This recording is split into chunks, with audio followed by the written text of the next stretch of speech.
We all know that there's a guy that's out there, whether it's our own parents or whether it's extended family. We all know someone who has chosen not to be involved in their kids' lives. Yet they get to be comfortable. They get to come to all the social outings, they come to the cookout. Like they live their life 100% comfortable. Their family knows, grandma knows, everyone knows. No one ever calls them out. No one ever says, hey, put that fork down and call your damn kids. No one does that. That is the social anger. There's no shame when it comes to it. There should be some shame when it comes to, hey, you want to be man enough to lay down with some woman and create a child. We need to be man enough to take care of that child. Right. And if you choose not to do that, then we choose not to be involved in your life. Like that is a conscious choice. I am not allowing you to sit around me for you to feel comfortable and I say nothing to you. And I claim to love you. Well, who's advocating for that child? Because it sounds like I just want to uphold our relationship. I don't want to call him out. I don't want to mention it. It's a tough subject. Then it's about what you want as the person who knows that there's a child who's being abandoned. There's a lot of that. And I'm not saying it's easy because it's not. I have people in my head right now that I can think of where they consciously know, the entire family knows what's going on. No one says anything. They see each other all the time. They talk all the time. The grandmother knows what's going on. And no one ever brings up this child. And it's been decades. And this child is now an adult and no one brings him up. And it's just secret after secret after secret where they don't tell anybody.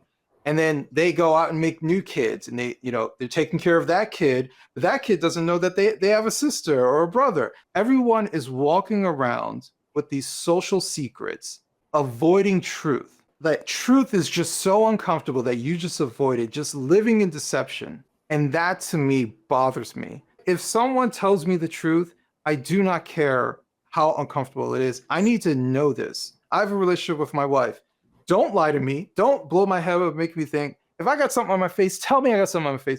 If my outfit looks terrible, be honest with me because I'm going to be honest with you. Why? Because I love you. And there's an element of, well, I love them, but this is touchy and I'm just going to deceive them because at least I can guarantee that nothing will rock.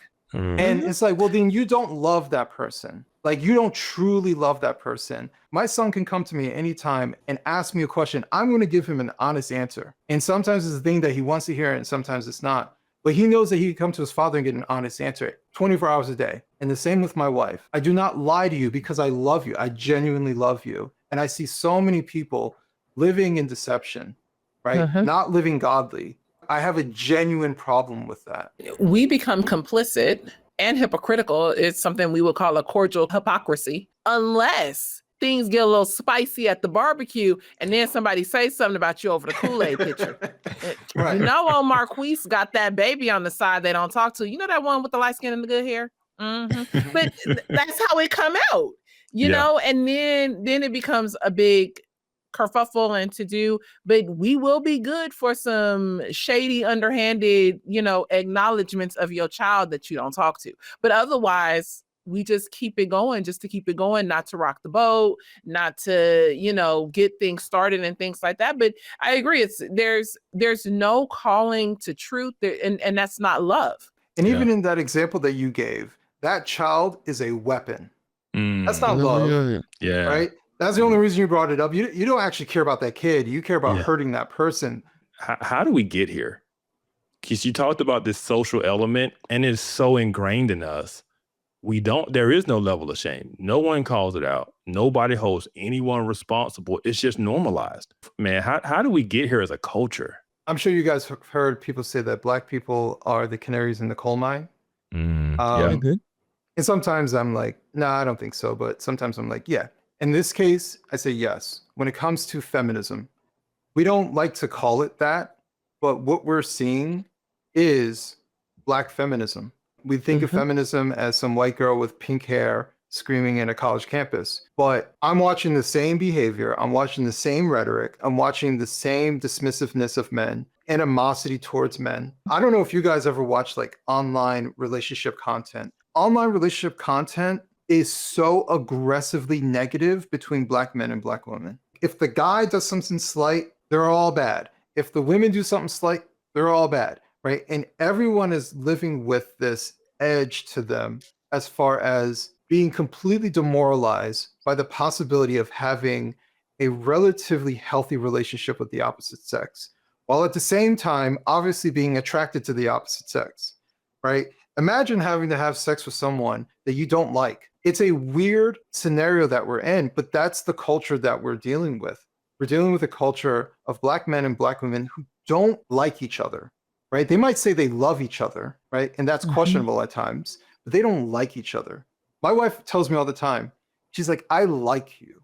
That's something completely different. You can love your uncle who's a bit of a jerk, right? But you don't hang out with them. You don't really like being around him, but you still have some love for him. But you want to like that person. And what I'm seeing is an element of disdain between the sexes. I think it's even stronger coming from women, from Black women towards Black men.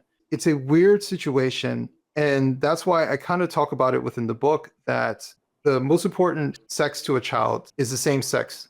So for girls, it's the mom, boys, it's the father.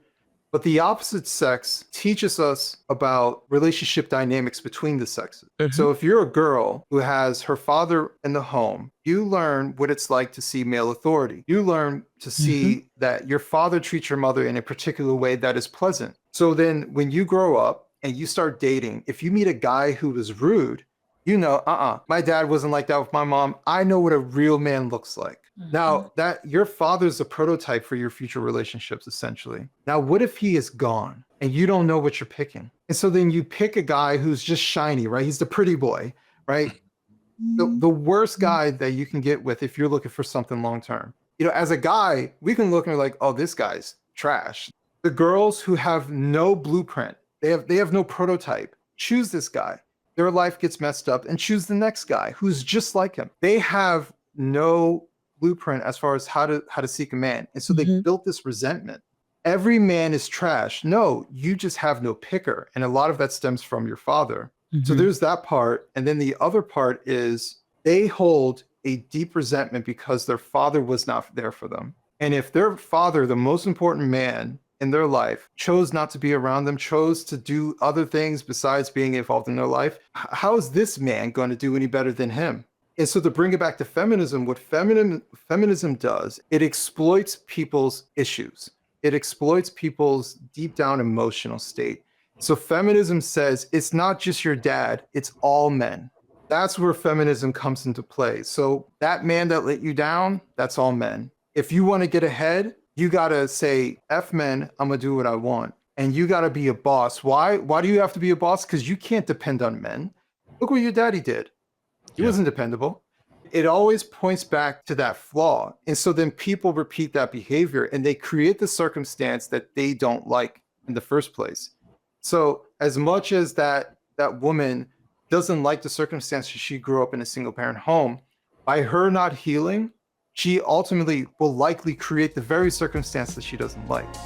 Hey, if you enjoyed this content, come check out the Center for Biblical Unity. Download our free ebook, Is Christianity a White Man's Religion? Click on the link in the description below.